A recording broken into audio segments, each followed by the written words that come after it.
customs letting them out is by auctioning them.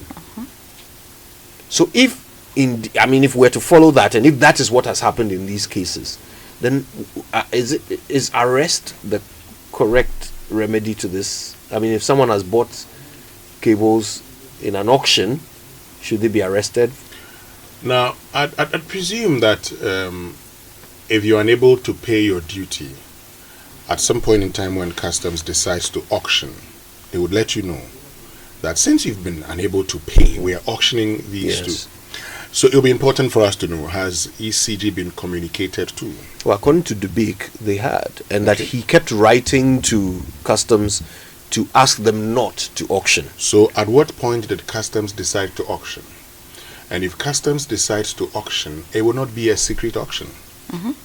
Auctions are public. So anybody who's gone through the process and purchased this legally has committed no wrong. But this is where my challenge comes in.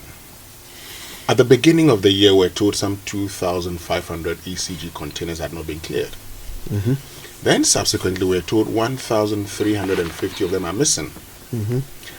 Between the beginning of the year and this period, what has happened?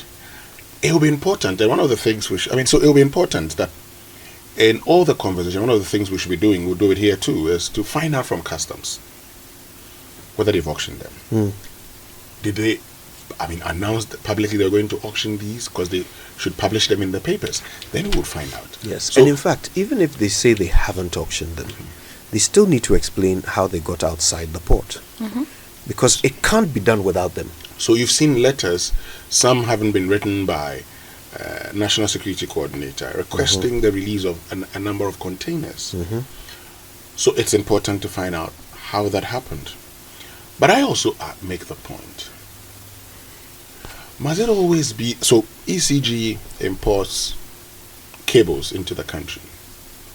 They are unable to clear them. If those cables are needed, ECG should be able to liaise with customs to have them cleared. And because you can actually write to the Commissioner General and be giving a payment plan when it comes to the payment of duties. So I do not see why we should come back again and have this conversation. Because that will convince me that somebody may not have done something right, or somebody just didn't care. Yeah, and Dubik Mahama alluded to that, so I think you're right, because he said that he had been before he left office, making this proposal to government that all of these state institutions that owed electricity and couldn't pay, millions and millions of cedis of electricity owed by hospitals and these essential institutions that you cannot shut down, but their bills keep racking up. He suggested that instead of ECG coming to chase them for their, for the bills to be paid, why not offset them against the debts that ECG has? For instance, customs duty. So if government could then make that arrangement so that whatever is owed is, what's the correct word for you accountants?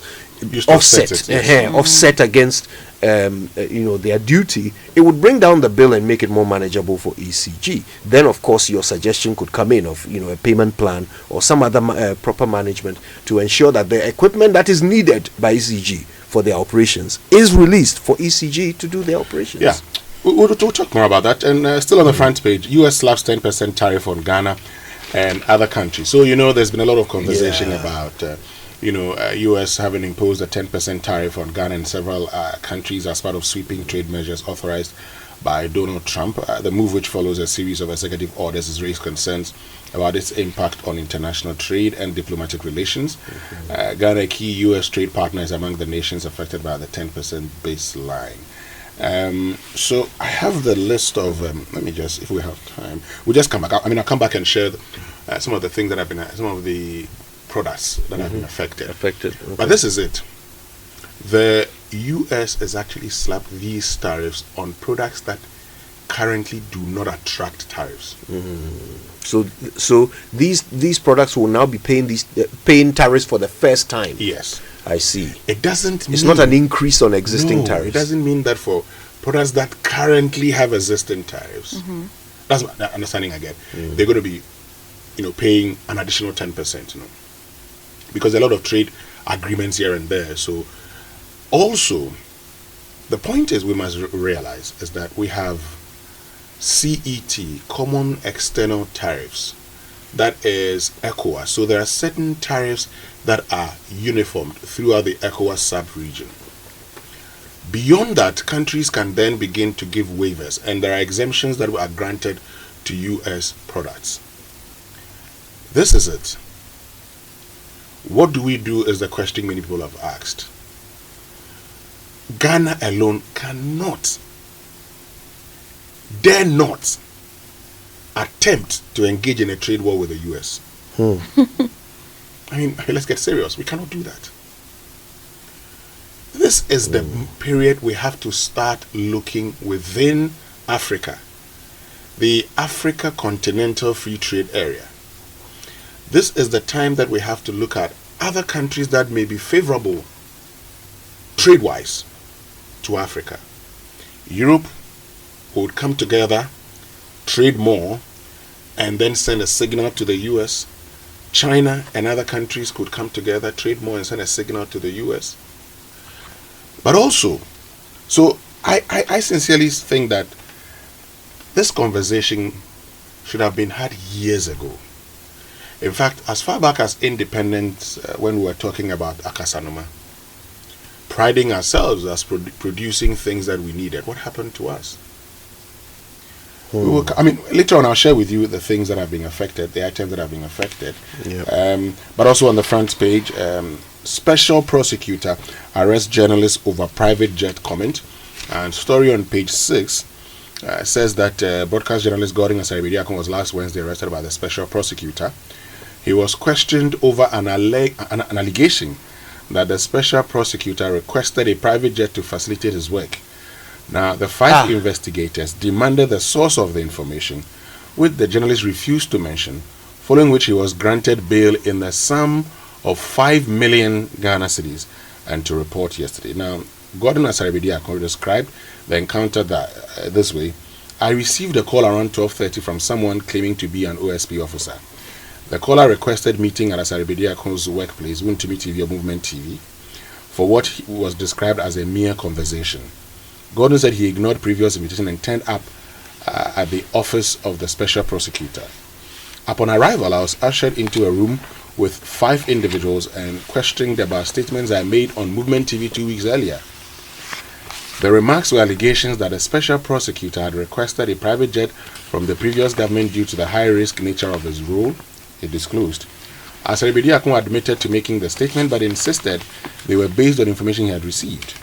Then the OSP officials, according to the Daily Guide, viewed his comment as an attack on the integrity of the special prosecutor and linked them to corruption-related matters. They demanded that Asare-Bediakon review the source of his information, leading to a prolonged and tense encounter. But they insisted, and it dragged for more than an hour. I was there with them from 2:30 p.m. to almost 6 p.m., but I couldn't provide my source. So I was giving a bail bond of 5 million with 2 sureties, and they came to satisfy it, so I'm out, Asare-Bediakon explained. There was bail, which Yes. means he was arrested. Yes. It wasn't an invitation. Yeah. Invitation, I even that I might have criticized, but an arrest is another thing altogether. Because I think we've come too far as a country to still be arresting people for the things they say, even if what they say is not accurate. For you to arrest them, that's next level. Yeah, and a bail bond. I wonder if we are assessing the weight of what we are being told. So he said something. He said something. Now, whether what he said is true or not, how does it result in arrest? Arrest in 2025? Please, we should be scared, because this is the profession we are all in. All of us. But Winston, what you read suggests that he willingly went to the office. That's himself. not the point at all. By the end of the process, he was released on bail. Yeah.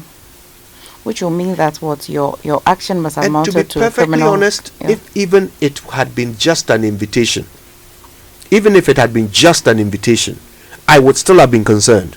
Why are you inviting a journalist to come and reveal his sources to you? Because you think what he's saying, it doesn't make you look good. Is that how state power is to be used?